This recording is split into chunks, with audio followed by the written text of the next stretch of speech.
And then I give the floor to MP Irian. MP Irian, you have the floor.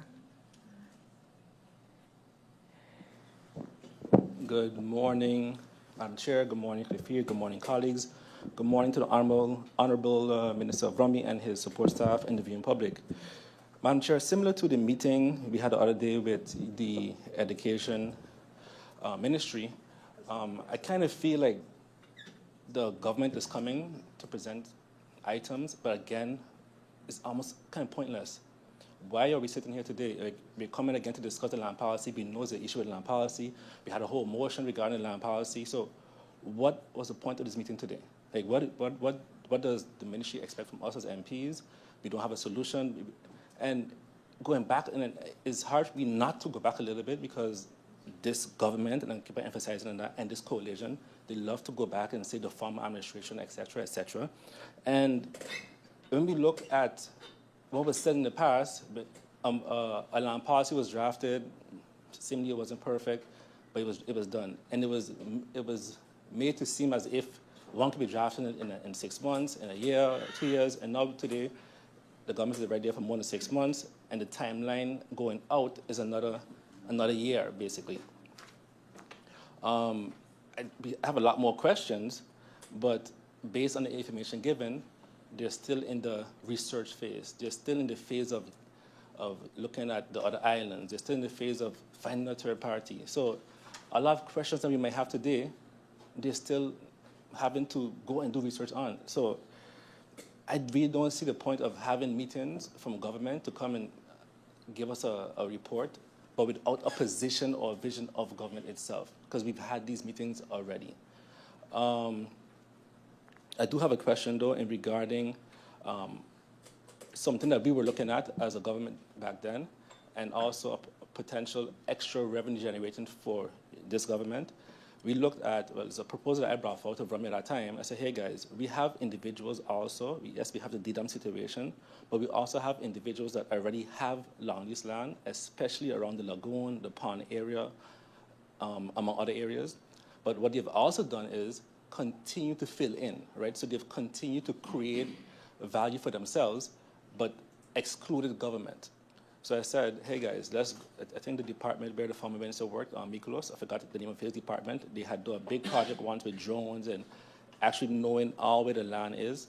We said, listen, look at that land and let's tell the person, we don't want to take it back, but you have to pay because you now created more government land, lease land, but you're not paying for it, all right? So is that something the government can now look into that's separate from DDAM arrest because these individuals already have the land, and again, I know the government needs money, so let's look into this because, like I said, it'll continue to happen. We need to know exactly how much extra land has been created, how much extra value has been created, and that has an economic value and money for government. What is the update? How many cases are now by the notaries? How many cases do we have by the notaries that of persons purchasing a property or trying to purchase or trying to have a transfer done that cannot be done? I know there are cases since we were there. So how many cases are you aware of currently of persons that cannot execute that transfer? And because I've heard of some cases where the government has executed with the notary, because I know I've seen cases where the notary were specific on certain individuals on saying that this is not part of DDAM, but then with other individuals, they're like, oh no, this is part of DDAM. So how are we justifying which one isn't? Or is it only based off of the notary's perception, or is it also the perception of what the government believes on which person or entity is part of DDAM or not? If, with the data you have now already, what specific objective or criteria will be established for the allocation of long lease land in compliance with the DDAM ruling? Is there any updates, let's say, regarding the Vineyard Heights and that whole situation?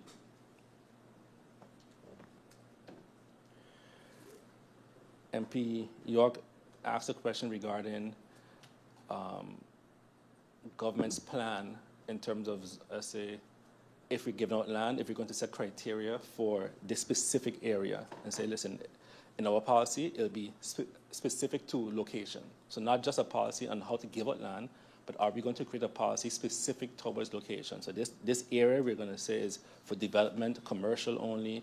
There's other areas for more for housing. There's areas only for, let's say, green projects, so green space projects. So you could develop, it has to be in line with green space projects. And the question was brought on CapEx. There is money on the budget now for CapEx. It's already 10 million. Is the policy going to include new land? So we had a meeting yesterday with Nature Foundation regarding putting money on the budget to buy property to make it green. Would that policy also include that? So new land that's purchased that becomes government land, would it then go directly into the specific criteria in terms of, let's say, zoning? What is the minister's position or sentiments towards the country package? Okay. Do you see yourself within the current country packages, all related to VRUMI? Is that, you know, in the past we've had persons say, hey, that's the Holland, that's Dutch. What is government doing? I mean, I would say, when I was there, listen, we have adjusted our own, at least for the Ministry of Finance. This is our project, right? We're not doing things that we don't want to do. And some other ministers might have felt differently. So does the minister see himself in totality within the country packages? And do you believe that they benefit St. Martin? That'll be all, Madam Chair. Thank you, MP Irian. I continue now, and I give the floor to MP Peterson. MP Peterson, you have the floor.